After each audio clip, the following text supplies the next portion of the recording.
So hey Jelly Babe, so I'm guessing from the already 3.8 million views that she's had on this video, you've probably already seen this technique and hopefully love it like me and wanted to create it yourself. But I have come up with a scratch off hack. That's right ladies, no acrylic paint on these nails, and I haven't waited 24 hours for my base coat to dry either. I'm a gel user, I'm very impatient. I want things done quickly.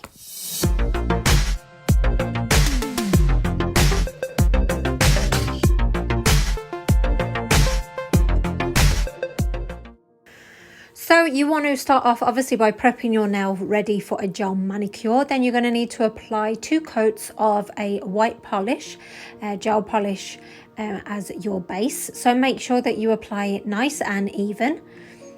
And thin coats are the best, and make sure that you cap that free edge by running that brush across the bottom of the nail and then pop it in your lamp to dry.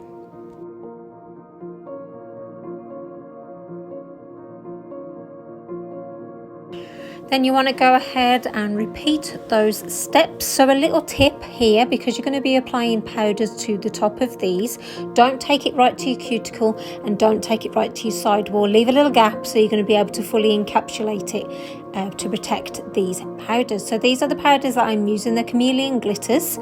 That is the company, but they're actually obviously pigment powders. So you've got Maniac, Freak, Psycho, Lunatic and Creep.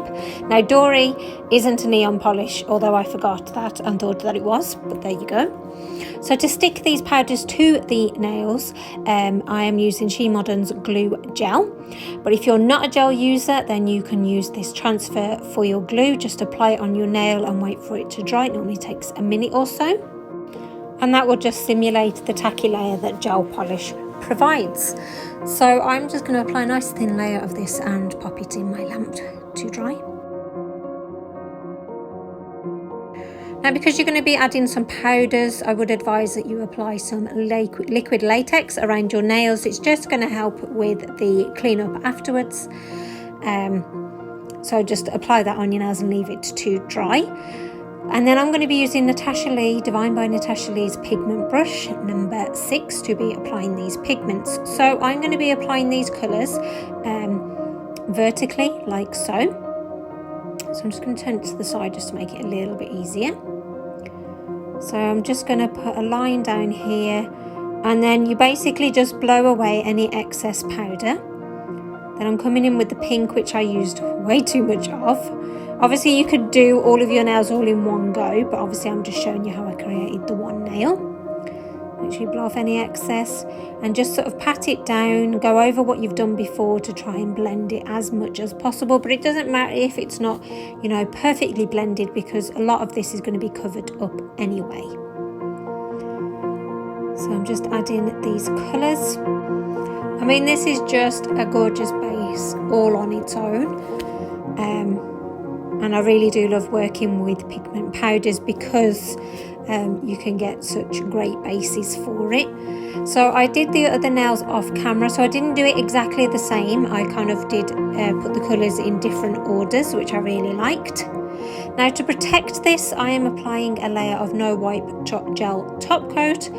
So again, try and apply it nice and evenly. Go from the top of the nail to the bottom and do it that way. And this is where if you leave a gap, it's going to help, because you can put your top coat over it and your powder is going to be fully encapsulated. So Christine's way will have you waiting 24 hours to dry. Mine is 30 seconds. And I thought this was a perfect opportunity to use one of these plates that I haven't got round to using yet. So this is a Moyu London Hipster plate. So I'm just removing that blue protective film. And obviously this plate is very cactus themed, so I picked this plate for the negative space images. So that's these images here on the bottom, where basically a lot of the image is going to be whatever your stamping polish colour is, and then where it's like etched out, that's going to be the colour of your base that's going to pop through, which gives you this sort of scratch off effect. So I thought that this plate was perfect for that, and I've always wanted to do a cactus mani and never got round to it, so now I can. So obviously with a negative space image, you want to sort of go and scrape it from the side. Don't overly scrape it because you won't get a good pickup. And how good is that? And then place it on the nail. So obviously this image is smaller than I wanted it to be, but I can soon fix that, don't worry about it. But I fell in love with this instantly. As soon as I saw it, it was exactly what I wanted to go for, and I was so happy. So obviously if your nails are longer than the stamping image, I'm just using the stamping polish and basically just going back over and filling it all in.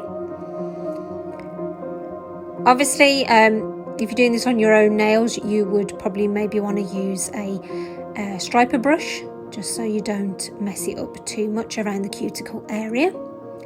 And then obviously wait for that to dry, and it shouldn't take too long with it being stamping polish. So a great way to make sure that this doesn't smudge is to put a glossy top coat on first and cure it.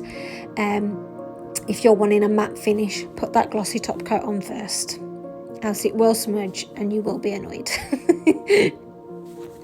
So I'm using Madame Glam's Velvet Matte Top Coat, which is just absolutely fantastic. It makes it look like a chalkboard. That's like the end look, but it actually feels quite rubbery. It's a very strange feeling, but it is awesome for that matte look.